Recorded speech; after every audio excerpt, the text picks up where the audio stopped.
간절히 선포하시겠습니다. 주여 감사합니다. 주여 고맙습니다. 이제 옆에 있는 분 보시면서 주여 사랑합니다. 다시 한번 옆에 분 보시면서 주여 손을 딱 표시하시면서 행복합니다. 오늘 성경에서 만나는 교회는 바로 골로새라고 하는 교회입니다. 이 골로새 교회가 과연 어디에 있을까? 우리 친숙한 지도를 잠깐 보시겠습니다. 우리가 성경을 읽으면서 지도를 옆에 놓으시고 어느 지역에서 어디쯤에서 이 사건과 일들이 일어나고 있는가 이렇게 보시면 훨씬 더 성경을 입체적으로 우리가 읽어갈 수 있습니다.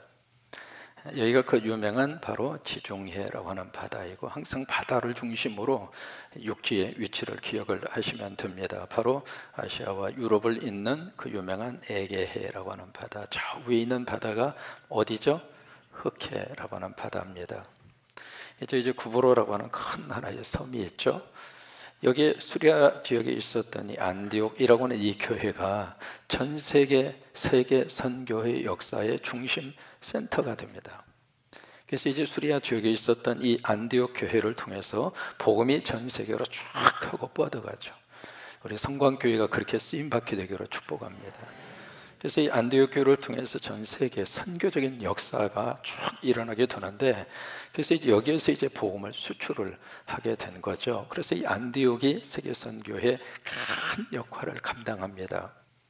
그 다음에 이쪽을 가리켜서 우리가 소아시아라 그렇게 부릅니다. 그래서 지금 이제 터키라고 하는 그 땅을 성서 시대는 소아시아라라고 그렇게 이름을 부르는데, 이 소아시아 지역에 요한계시록에서 만나는 7교회가 바로 소아시아 지역, 지금의 터키 지역에 쭉 그렇게 포진이 되어져 있는데, 거기 계시록에서 만날 수 있는 7교회 가운데 이 소아시아 지역이 가장 중심적인 역할을 했던 교회가 여기 지금 있는 에베소 교회입니다.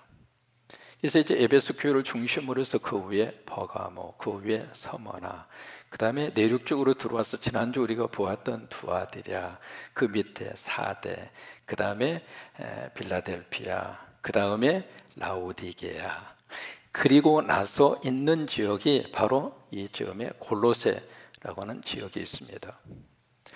그러니까 계시록에서 우리가 만날 수 있는 7개의 소아시아 교회들이 세 개는 바로 이 에게의 중심으로 되어져 있고, 그 다음에 내륙적으로 들어와서 4개의 교회가 그때 세워지게 된 거죠. 근데 이 모든 역사의 중심축을 이룬 교회가 에베소 교회입니다. 그러니까 에베소 교회를 중심으로 해서 복음의 역사가 나타난 거예요. 시대마다 지역마다 하나님이 쓰시는 교회와 성도가 있어요. 여러분, 우리 교회가 그렇게 쓰임받게 되기로 축복합니다. 우리 교회가 이 시대에 하나님의 마음에 합한 교회가 돼서 하나님이 하고 싶은 그 일을 멋지게 감당하는 성광교회가 되고, 우리 교인들이 되고, 에베소 교회가 그런 역할을 감당을 하는데, 바로 여기 골로새라고 하는 이 교회는 어떻게 해서 세워지게 됐느냐면, 이 에베소라고 하는 지역에서 바울 선교팀이 2년 동안 거기서 유명한 두라노라고 하는 그 지역에서 말씀 공부가 이루어집니다. 그래서 이제 말씀의 역사의 집회가 이루어지는데, 이 지역에 있었던 많은 사람들이 에베소 지역에 가서 말씀을 듣고 거기서 복음을 알게 된 거죠. 근데 그 가운데 누가 있었느냐면 바로 빌레몬이라고 하는 평신도 지도자가 있었습니다. 여러분, 빌레몬서라고 하는 성경을 보시면 빌레몬이라고 하는 사람이 기록이 되어 있거든요. 그 사람의 집에 오네시보라고 하는 종이 있었잖아요. 그 빌레몬 집에서 그때의 이 교회 지도자로 하나님이 세운 사람이 에바브라입니다. 그러니까 골로새라고 하는 교회는 사도 바울이 세운 교회가 아닙니다. 바울의 전도를 받고 바울을 통해서 보험을 받은 사람이 자기 고향에 가서 교회를 세우고, 그렇게 해서 세워진 교회가 골로새 교회입니다.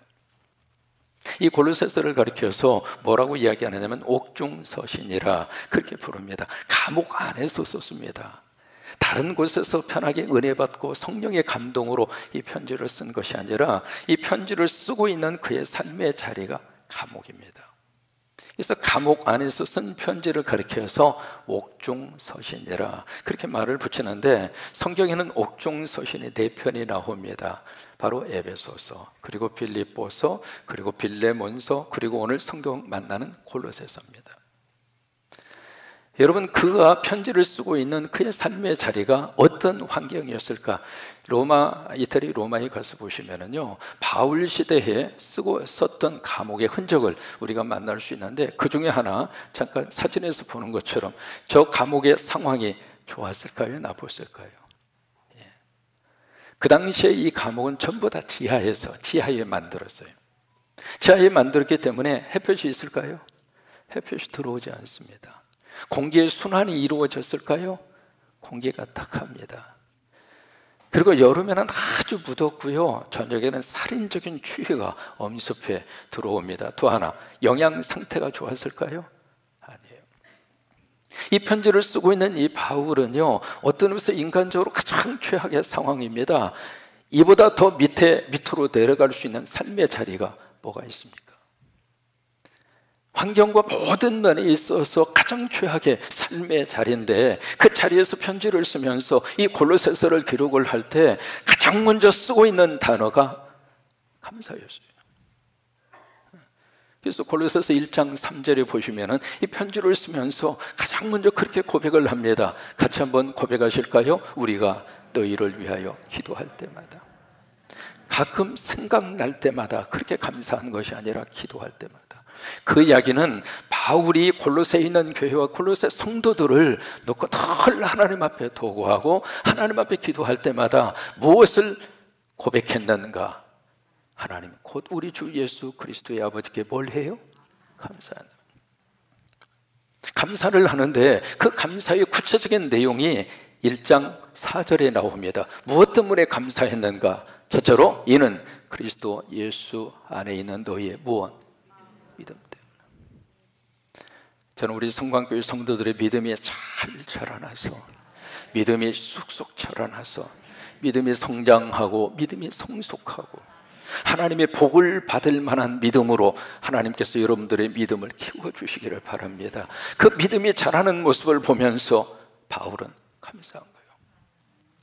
초신자 시절에 믿음의 연약한 모습을 가졌던 분이 말씀 앞에 하나님의 귀한 은혜를 받고 하나님 앞에서 너무 귀한 축복의 그런 자리로 믿음이 자라는 모습이 눈으로 보이는 거예요. 여러분 앞에서 설교하면서 보면은요, 믿음의 자라는 모습이 눈으로 들어옵니다. 그래서 사도 바울은 편지를 쓰면서 이 골로새 교회와 이 성도들이 자신이 개척하고 자신이 세운 교회는 아니지만 에바브로를 통해서 이 교회가 잘 믿음이 자라는 모습을 보면서 하나님 감사합니다. 하나님 우리 성광교회인들의 믿음을 보면서 감사합니다. 하나님 귀하게 들어 쓰시옵소서. 그리고 하나님 복을 내려 주옵소서. 그 마음이 이 바울이 기도할 때마다 그 마음 속에서 하나님 감사합니다. 두 번째로 무엇 때문에 감사하고 있는가? 저들 사이에 사랑이 있는 거예요. 성도들 사이에 서로 형님 먼저, 아우 먼저, 언니, 동생 하면서 기쁜 일 있으면 같이 웃어주고 슬픈 일 있으면 같이 손을 잡아주고, 이 골로새서를 쓰고 있는 사도 바울의 상황과 그의 삶의 자리에는 말 그대로 감사할 수 있는 조건이 이만큼도 없잖아요. 그런데 그런 속에서 바울은 감사로 골로새서를 쓰고 있습니다. 그러면 골로새서 4장 2절에 가서 보시면은 이 4장까지밖에 없잖아요. 골로새서를 마감하는 그 마지막 부분에도 뭘로 지금 마감의 언어를 쓰고 있는가? 감사합니다. 같이 한번 고백하실까요? 기도를 계속하고 기도에 감사함으로 깨어있으라. 기도를 계속하라.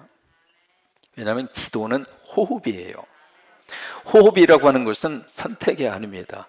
호흡은 감정이 아닙니다. 여러분 기분 좋을 때는 호흡하고 기분 나쁘면 딱 호흡 멈추시겠습니까? 호흡이라고 하는 것은 아무리 바빠도 해야 되는 것이 호흡이잖아요. 마찬가지입니다. 기도가 그렇습니다. 따라서 하실까요? 기도는 억지로라도 해야 축복이다. 호흡은 억지로라도 하셔야 돼요.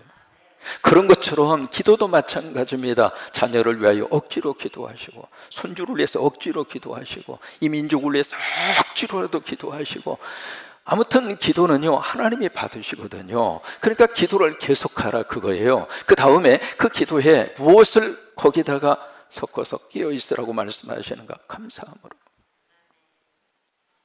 빌립보서 4장 6절 말씀, 기도에 대해서 우리에게 주시고 있는 하나님의 말씀이잖아요. 같이 고백합니다. 아무것도 염려하지 말고 오직 모든 일에, 여러분 작은 일이든 큰 일이든 개인적인 일이든 아니면 가정 공동체 일이든 교회 일이든 어떤 일이든지 그 일을 내가 끌어안을 수도 있습니다만은 그 일을 하나님에게 맡겨드리는 게 기도예요. 수능을 앞에 두고 있는 우리 친구들을 위해서 우리가 도구하고 기도합니다. 왜? 그 일도 하나님이 기도로 받으시는 거예요. 그러니까 모든 일에 기도와 간구로 너희 구할 것을 어떻게? 감사함으로 아뢰라 그 말이에요. 기도의 마지막 결론은 감사합니다. 왜 그럴까요? 하나님이 모든 것을 다 합력해서 선으로 만들어 주십니다. 우리 기도를 하나님이 들으셔서 가장 좋은 방법으로, 가장 좋은 결과로 믿으시면 아멘! 그래서 기도의 마지막 결론이 감사예요. 오늘 본문도 마찬가지입니다. 이 감사하라고 하는 말씀을 3번이나 15절, 16절, 17절에서 말씀을 하시고 있거든요. 15절을 보시면은 그리스도의 평강에 너희 마음을 주장하게 해라, 그렇게 말씀을 하시면서 너희는 감사하는 뭐가 되라? 자가 되라 이 말이에요. 감사하는 자가 되라.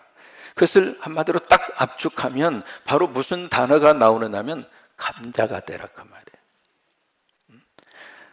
다른 것이 되지 말고 감사하는 자가 되라. 우리가 감자가 되라, 이것이 바로 믿음 안에서 하나님이 주시는 너무 귀한 축복입니다. 여기에 감사할 조건이 있어서 감사해라, 그렇게 권면하시는 것이 아니라 존재 자체가 감사를 바꾸라 이 말이에요. 여러분, 존재 자체가 감사하는 자가 되면 생각 속에 감사가 있고, 언어 속에 감사가 있고, 삶 속에 감사가 있고, 이게 우리가 살면서 만약에 늘 우리가 원망만 하면서 사는 자는 누가 되느냐면 원자가 돼요. 또 하나 늘 그냥 불평만 하는 사는 그런 자가 있으면 그 사람은 불자가 돼요. 예수 믿는 사람이 불자가 되면 되겠습니까? 또 그냥 계속 투정만 부리는 사람이 있다면 그 사람은 뭐가 돼요? 투자가 돼요. 이렇게 되지 말고 감사하는 자가 되라. 그러니까 감사하는 자로 그렇게 살아라 그런 말이에요.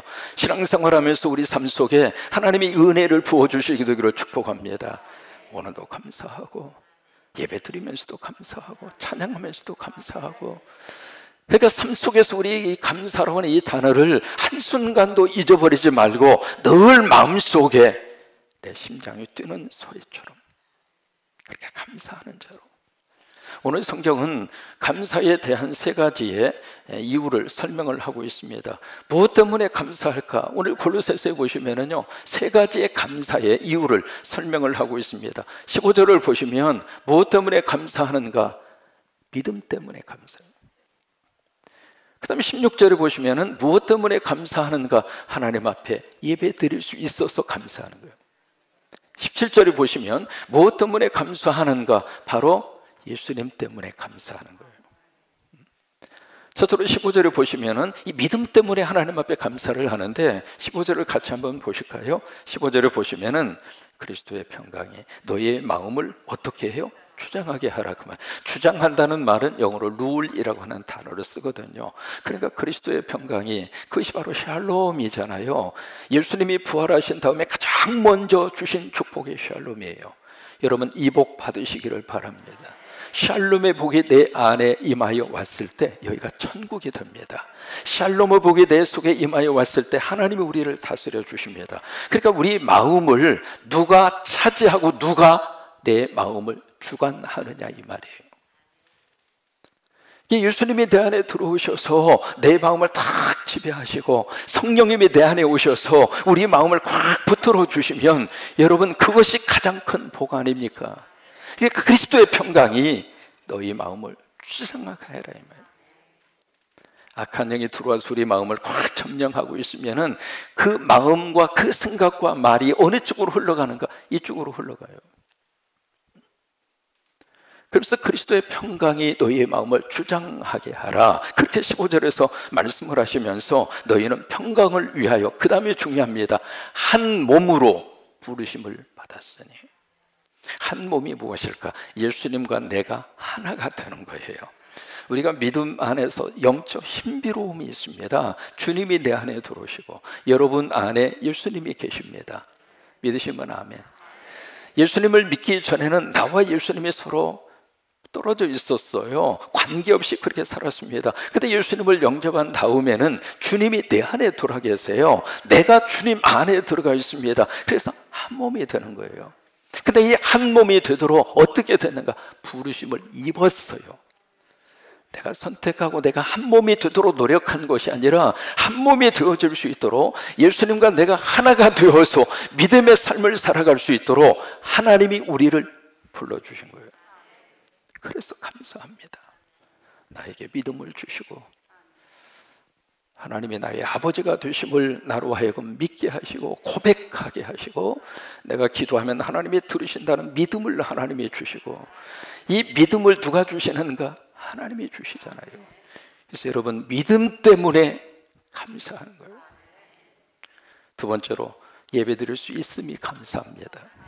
16절에 보시면은 예배 속에 두 가지의 요소가 있습니다. 첫째로 예배 속에 뭐가 있는가? 말씀이 있습니다. 여기 그리스도의 메시지라고 하는 단어를 쓰고 있거든요. 그리스도의 말씀, 그리스도의 메시지라 그 말이에요. 그것은 프리칭, 설교입니다. 그러니까 예배 가운데 중요하게 하나님이 주시는 것이 바로 말씀이에요. 여러분, 이 말씀을 통해서 하나님은 지금도 말씀하세요. 말씀을 통해서 우리를 창조하세요. 말씀을 통해서 내 몸의 질병을 고치세요. 말씀을 통해서 나에게 아이디어를 주세요. 말씀을 통해서 우리 인생에 답을 주세요. 아멘. 그러니까 말씀을 들으면서 하나님이 나를 터치하시는 거예요. 내 마음을 터치하시고 내 생각을 터치하시고. 그래서 말씀이 내 속에 들어오면서 우리 삶 속에 무슨 역사가 나타나는가? 빛이 보이는 거예요. 쥐락같이 어두운 인생의 여정 속에서 말씀이 내 속에 딱 들어오는 순간에 서치라이처럼 내 인생의 길이 쫙 보이는 거예요.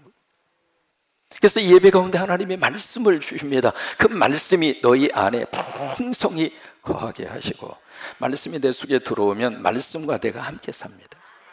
말씀이 나를 끌고 가십니다. 그래서 설교 들은 다음에 내 속에 영적 변화가 엄청나게 일어납니다. 말씀의 능력입니다. 두 번째, 예배 속에 뭐가 있는가? 찬양이 있습니다. 여기 시와 그 다음에 찬송과 그 다음에 신령한 노래, 찬송에 대한 세 가지 패턴이거든요. 그다음에 이 찬송, 이것이 바로 예배인데 이 예배를 어떻게 하나님 앞에 드리는가? 감사로 드린다 이 말이에요. 여러분, 예배할 수 있음이 감사합니다. 주일날이 됐습니다. 예배하고 싶어요. 아니, 예배 드리고 싶어요. 집에서 나왔습니다. 막상 가고 싶은데 갈 만한 교회가 머릿속에 떠오르지 않습니다. 평소에 출석하던 교회에 가려고 하니 가슴이 막막합니다. 왠지 모르게 가슴이 다치는 것 같습니다.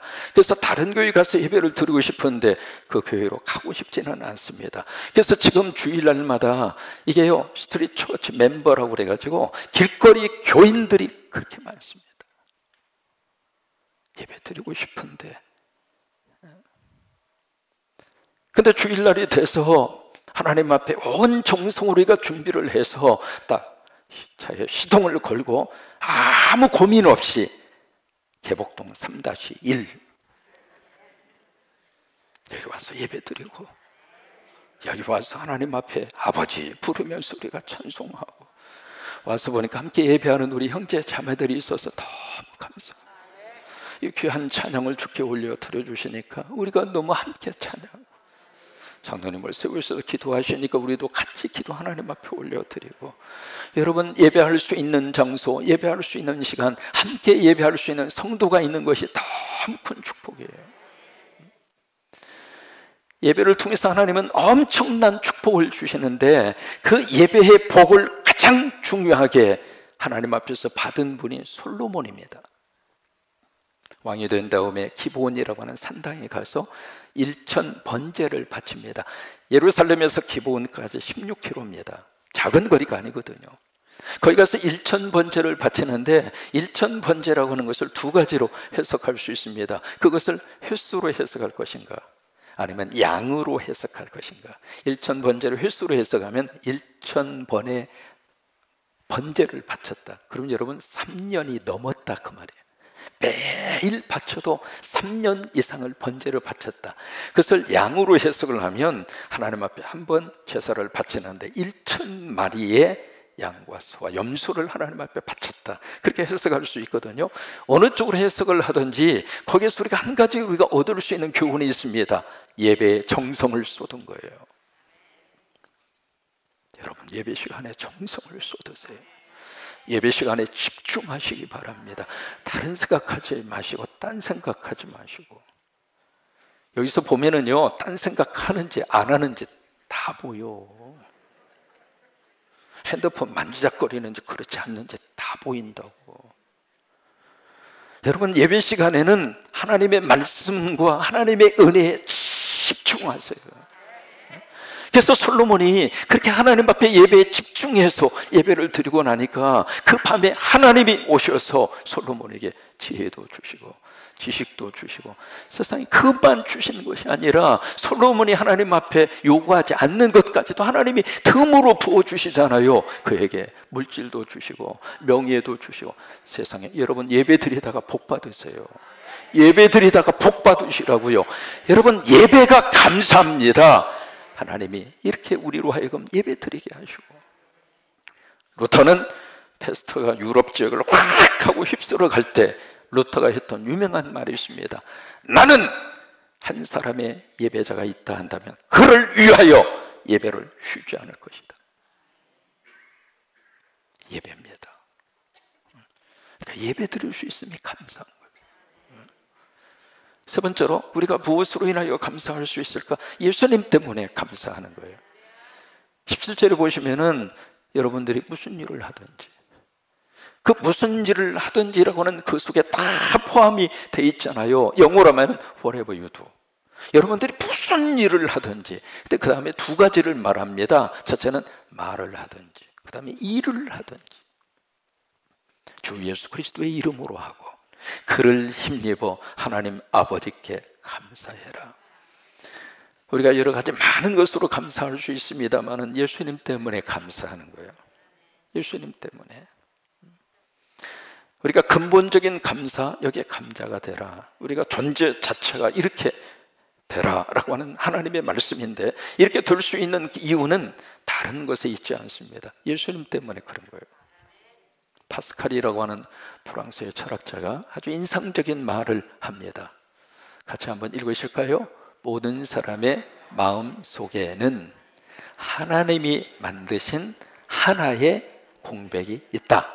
보실까요? 모든 사람이에요. 어떤 사람이든지 하나님이 각자의 마음속에 만들어주신 스페이스, 공백이 있다 이 말이에요. 근데 그 다음 또 읽어보실까요? 이것은 우주로도 채워질 수 없고 오직 예수를 통해서만 채워줄 수 있다. 그 공간은 어떤 것을 갖다가 집어넣어도 채워지지가 않아요. 그래서 사람이 많은 것을 가지고 누린다 할지라도 만족이 없는 거예요. 그것을 갖다가 집어넣어서 채워보려고 해도 채워지지가 않아요. 그 공간은 예수님이 들어와야 채워지는 거예요. 그러니까 예수님이 들어오기 전에는 이게 만족이 없는 거예요. 왜요? 예수님이 진짜 복이에요. 그래서 예수님 때문에 우리가 감사하는 자로 살아갈 수가 있다고 하는 거예요.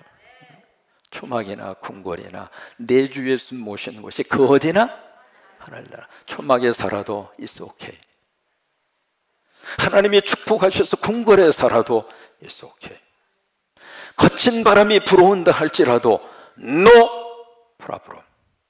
문제가 안 된다 이 말이에요. 왜요? 예수님 때문에. 이게 감사하는 자로 살아갈 수 있는 감사의 가장 중요한 존재론적인 하나의 근거라고 하는 거예요. 영어에 그런 표현이 있습니다. 뭐냐면 why me라고 하는 단어입니다. 왜 나? 아니면 하필이면 나, 그런 뜻이잖아요.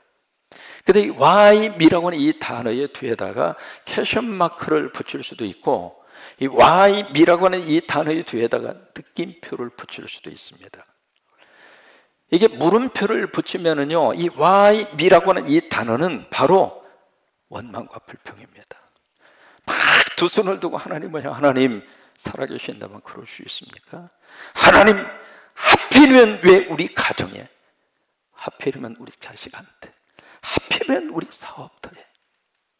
그러면서 계속 하나님을 향하여 원망하는 그 말이 여기 why me라고 하는 이 단어에 붙어있는 퀘션 마크예요. 그런데 여기 느낌표가 붙잖아요. 같은 why me인데 왜 나를 이라고 하는 뜻인데 그 뒤에 느낌표가 붙으면은요, 나 같은 주인을 하나님께 사랑해 주시고, 하나님 부족한데 하나님이 주신 이 은혜가 너무 감사하고, 나를 예수 믿게 하시고 하나님의 자녀로 삼아주시고, 나 천국 갈 수 있는 천국의 시민권처럼 만들어 주시고, 죽음이 두렵긴 하지만 다시 부활의 희망을 가지고 살아가게 하시고, 그 뒤에 느낌표가 붙으면은 그게 너무 감사한 거예요. 근데 우리가 이 why me라고 하는 단어를 쓰면서 거의 대부분 우리 삶 속에 계속 퀘션 마크입니다. 물음표가 그렇게 많아요. 물음표가 그렇게 많은데 이 물음표를 어떻게 하면 우리가 느낌표로 바꾸면서 살 수 있겠는가?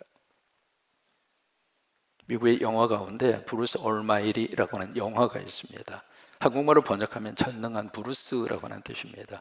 브루스라는 사람이 저쪽 미국의 동부 버팔로 그쪽 지역에서 조그마한 지역에 텔레비 방송국의 리포터로 그렇게 일을 하는 분이에요. 근데 이분의 소원이 메인 뉴스의 앵커가 되는 것이 꿈이에요.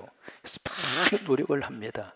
하는데 거기에 동료 이반에게 그 앵커 자리를 뺏겨요. 뺏겨서 이 사람이 너무 화가 나니까 이게 리포트를 하다가 그 감정을 이기지를 못하고 방송 사고를 냅니다. 해서는 안 되는 말을 생방송 시간에 방송을 해서 그것 때문에 그 회사에서 해고당하고 쫓겨나요. 막 쫓겨나서 이 사람이 하늘을 향하여 두 손을 반짝 들고 바로 이 화이미를 한 거예요. 하나님, 해피면 왜 나에게, 내 인생에 왜 이렇게 하나님께서 이럴 수 있습니까? 그래서 막 그럽니다. 근데 갑자기 전화벨이 울려서 전화를 받으니까 하나님에게서 전화가 온 거예요. 그래서 이제 하나님이 브루스를 만나줍니다. 만나가지고 제안을 합니다. 앞으로 일정 기간 동안 이 버팔로시를 네가 하나님이 돼서 한번 해봐라. 그래도 이 사람이 하나님이 된 거예요. 하나님의 능력을 부여받은 거예요. 마치 반에서 가장 말썽꾸러기 애를 반장시키는 거하고 똑같은 거예요. 그래서 이 사람이 갑자기 하나님의 권능을 받은 겁니다. 그래서 이제 전능한 브루스가 된 거예요. 그 전능한 힘을 가지고 이 사람이 뭘 하느냐면 하고 싶은 거 다 하는 거예요. 그래서 막 그 사람의 목적은 딱 하나입니다. 앵커가 되는 거. 그래서 특종 그런 사건을 일으키고, 저희가 전능하니까 막 별짓을 다 해요. 그렇게 해서 결국 인기를 얻은 다음에 결국에 가서 바로 그 앵커 자리를 딱 차지합니다. 자기는 자기 욕심을 채워서 앵커 자리를 차지했는데 그 사이에 이 버팔로시가 완전히 엉망이 된 거예요. 왜? 하나님이 자기만 생각하니까. 다른 사람을 하나도 생각하지 않고. 그래서 그 장면에 참 인상적인 장면이 나오는데 밥을 좀 먹으려고 그러는데 막 무슨 말이 들려요. 뭐냐면 여기저기서 막 기도 소리가 귀에 팍 들어오는 거예요. 이 사람은 이렇게 해달라, 저 사람은 저렇게 해달라. 그러니까 하도 이 사람이 골치 아프니까 어떻게 했느냐면 이메일로 기도를 받아요. 이메일로 기도를 받는데 이메일로 들어온 이 기도 양이 읽을 수 없을 정도로 막 쌓이는 거예요, 그 기도가. 그래서 일일이 다 읽어서 거기에 응답하고 거기에 맞게끔 기도에 대한 응답을 해주는 것이 아니라 바쁘니까 그냥 거기다가 전부 다 선택을 한 다음에 딱 한마디 예스 하고 다 보내버렸어요. 여러분 생각해 보세요. 그 시에 살고 있는 사람들의 소원을 한꺼번에 다 응답이 됐다고 생각해 보세요. 좋을 것 같아요? 시가 완전히 엉망이 돼버립니다. 난장판이 돼버렸어요. 그리고 그동안에 자기를 사랑하고 교제하던 애인도 등지고 떠나버렸어요. 그래서 이제 아수랑이 되어져 있는 그 자기 삶을 들여다보면서 그래서 막 하나님 앞에 나 이제 하나님 앞에 항복하겠습니다. 비가 막 쏟아지는 속에서 길 한복판에 서서 나 하나님 앞에 항복하겠습니다. 하나님, 내 뜻은 이루었는데 그러나 내 삶의 자리는 엉망이 됐습니다. 나 하나님 앞에 항복하겠습니다. 그러고 있는데 갑자기 앞에 큰 추럭이 오더니 이 브루스를 치워버립니다. 그래서 거기서 죽어버렸어요. 죽었는데 다시 하나님을 만났어요. 만나가지고 이 브루스가 그렇게 이야기합니다. 하나님, 제가 너무 이기주의자였습니다. 나는 내 뜻대로 고집하고 내 뜻대로 살면 행복할 줄 알았습니다. 그런데 하나님의 뜻을 거역하고 내 뜻을 고집하는 이기주의는 결코 나도 남도 행복할 수 없다고 하는 것을 알게 됐습니다. 하나님, 한 번만 더 기회를 주세요. 그래서 하나님이 그래 도로 가거라 해가지고 이 사람이 깨어났어요. 깨어나가지고 이제는 하나님의 능력이 다 없어지고 정상으로 돌아오거든요. 정상으로 돌아오면서 그때 Why me? 느낌표가 드는 거예요. 어떻게 하면 우리가 이 퀘션 마크에서 느낌표로 바꿔가면서 살아갈 수 있을까? 두 가지만 제시합니다. 첫째로 우리가 십자가 은혜를 받으면 가능합니다. 십자가 은혜가 내 속에 들어오면 이것도 불만스럽고 저것도 불만스럽고 그랬던 우리들의 이 마음이 이것도 감사하고 저것도 감사하고, 그래서 십자가의 은혜입니다. 두 번째로 어떻게 하면 우리가 이 물음표가 느낌표로 바꾸어 줄 수 있을까? 밋밋한 바로 일상의 축복을 기억하는 것입니다. 이 감사하는 자로 살아가는데 가장 큰 악성 바이러스가 무엇일까? 여러분, 이 감사하는 자로 살아가는 데 있어서 그런 삶을 살지 못하도록 하게 하는 감사의 반대어가 무엇일까? 그것은 바로 당연입니다. 젊은이들의 표현대로 말하면 당근이지, 당근이라 그 말이에요. 당연하다고 생각하는 순간 거기에는 감사할 이유가 없습니다. 식탁이 차려졌어요. 식사를 우리가 나누면서 그 식사 나누는 그것이 당연하다고 생각하잖아요. 그럼 감사가 없는 거예요. 근데 그 식탁을 이렇게 딱 보면서 당연한 것이 아니라 감사하고, 이 식탁 자체가 감사하고, 준비해 준 아내가 감사하고. 제가요, 사모 없이 살아보니까 밥 먹는 것이 보통 일이 아닙니다. 그렇다고 제가 무슨 요리를 하는 것도 아니고요, 제가 유일하게 잘할 수 있는 요리는 삼계탕밖에 못 끓여요.